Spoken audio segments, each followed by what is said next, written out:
Noson hanesyddol, noson emosiynol i glwb Pêl-droed Aberystwyth wrth iddynt gyrraedd garreg filltir nodedig o 1000 o gemau yn uwch gyngrau'r Cymru. Hwlffordd clirion dros dro yn unig, y bel yn cael ei chwarae mewn tegad y postyn balla. Chydig heibio'r postyn gan Harry Franklin.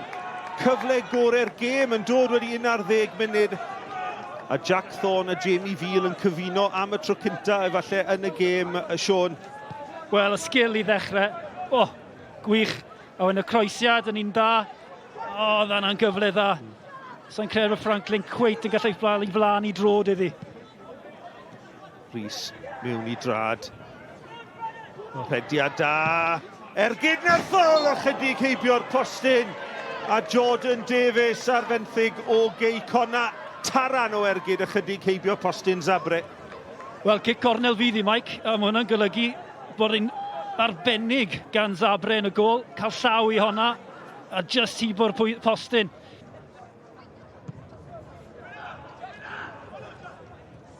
Bêl hir eto. Franklin amser i droi. Oes yna gyfle i groesi. Ac yna Thorne! Ergyd Thorne, oedd yna lawio fyna. Wel, mae yna sgrechen gan gefnogwyr Aberystwyth ar y dyfarnwr. Ergyd rymus gan Jack Thorne, capten Aberystwyth. Tipyn o power tu ôl i hon. Lycan ni gweld ni weld os welwn ni'r ongl hyn. Anodd dweud o fyna, falle bod hon yn well ongl. Wel, mae'n anodd i roi ddi, ond cyfle arall i Aberystwyth. Y bêl letraws, Jenkins yn codi. Lee Jenkins, peniad rhydd, y gorau ni wedi gweld o Jenkins yn ymosodol, oedd hi'n gigrydd hyfryd. Jack Thorne, eto ar tafliad hir efallai, ond yn mynd yn fyr tro hwn at Matty Jones. Y croeso yn dda, peniad lawr, Bradford ar cyfle, y cyfle gorau yn noson i Aberystwyth. Matty Jones yn wirthio'r yn croesi ar ei droed chwith. Sut yn y byd nath Bradford methu honna, Sean? Wel, cwestiwn da, Mike. Pyn ti mor agos yna, dim ond un beth dyle digwydd a dyle fe i sgorio fyna. A i fi, Mike, dyna'r gwahaniaeth. Dyna'r gwahaniaeth yr tîmau ar y gwylod, y tîmau sy'n y brig. Maen nhw'n cymeryd y manteision yma. A pyn mae ar blat fel la, does dim excuse. I di yn y cefn, a dyma cyfle i Phillips! Phillips yn manteisio i Aberystwyth! 2 gol nos Wener, 1 heno ar noson hanesyddol. Gol allweddol yn y ras i aros yn uwch gyngrau'r Cymru. Phillips mewn yn erbyn Leeds ac yn gosod y bêl i gornel isa Rwyd. Aberystwyth 1, Hwlffordd dim, 64 o funudau ar y cloc. Wel, dyna'n union beth oedd y cyfnogwyr moyn. Y gol gyntaf i Aberystwyth. Phillips yn ein arbennig o dda fyna, cymeryd y cyffyrddiad ychwanegol, agor i hunan lan. Gwych gan Jonathan Evans hefyd, yn cael lawr yr amddiffyn fe welwn ni y fyna. A Phillips just yn checio fyna a curio Idzi yn y gol. Ond y camgymeriad, Sean, yn un elfennol gan y capten profiadol Dylan Rhys. A fi wedi pigo fe allan mae rhywun i wylio ar ddechrau'r gêm. Ond Dylan Rhys gyda'r camgymeriad, a mae'r trio nhw yn y cefn, maen nhw'n fodlon cymeryd y cyffyrddiad ychwanegol, ond ar yr achlysur yna, gwasgu Aberystwyth yn holl bwysig. Na chi ergyd, dan Thorne, a'r ergyd ac o Bratan, mae'n drosod gan Leeds i ar Harry Franklin yn rhywbeth cortwasydd, yn ddiwyr. Camgymeriad arall gan Hwlffordd yn arwain at y penderfyniad. A mae'n goch i Henry Jones. Wel, oedd wedi bod ar y car i'w 2 funud, mae rhaid bod wedi rhoi geiriau anweddus tuag at Aaron Wyn Jones. Wel, pryn mae Henry Jones wedi bod ar y maes 2 funud, a mae'n gorfod yn gadael ni. Reit, lle dwi'n dechrau? Jonathan Evans. O wedyn, Franklin yn dilyn lan, a mae'n gic o smotyn, mae hynny'n sicr. Jonathan Evans fynd gyda'r bicycle kick. Idzi yn dod â Franklin lawr, a wedyn sa'n gwybod be mae Henry Jones wedi dweud wrth y dyfarnwr. Matthew Jones, mae wedi sgorio 2 gol yn yr uwch gyngrair. Mae wedi sgorio 9 gol ym mhob cystadleuaeth. 3 o nhw o'r smotyn. Jones yn ychwanegu'r ail i Aberystwyth.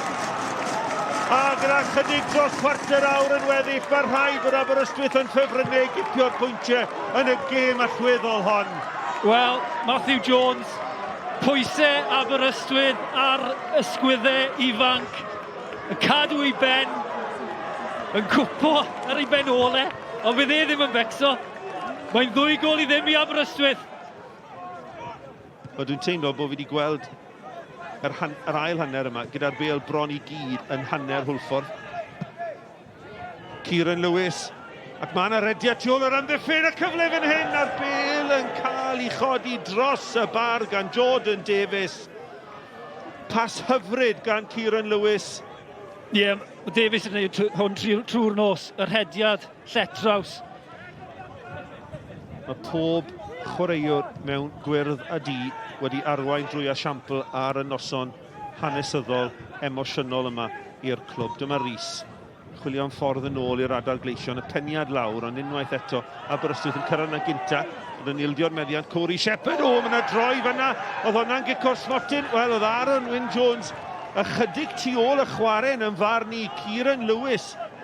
Ath i'r llawr. Fi wedi gweld rheina'n cael ei rhoi. Curvisiero, Aberystwyth manager. Happy Aberystwyth manager after that result tonight? Absolutely. I think the boys put in a huge shift tonight. We've obviously watched the clips back from when they played Penabon. They dominate a lot of possession, so we set up to make sure that we kept them at a distance. And like I say, the boys were incredible tonight. I'm sure the win is pleasing, a clean sheet as well, but as you say, the hard work, they would just ran themselves into the ground, still there in the 90th minute. How pleasing is that? Yeah, definitely. I mean, like a last-ditch tackle there from Bradders. Hadji's got in there, and then he's made a last-ditch tackle. But like I say, they've given me absolutely everything tonight. They've, half-time, they come in there saying that they felt they ran 90 minutes in the first 45. We said you've got to run another 90 again in this next 45. So they've done that for us, and they thoroughly deserve what they got today. And it could have been easy for the occasion to take over, but you said before the game, players didn't care about that, but it was a big occasion, nearly 900 watching as well. How special was that? Absolutely. It's always nice to have a big crowd down here. Before my time, I think there was 1,000, 1,500, 2,000 people here. So it's nice for the players, to come and experience what it's like to have a full Parc Ave. And that's credit to the people outside of the club to organise things like this. Free entry tonight. So it's so pleasing that you can go and get a result like this on such a special occasion.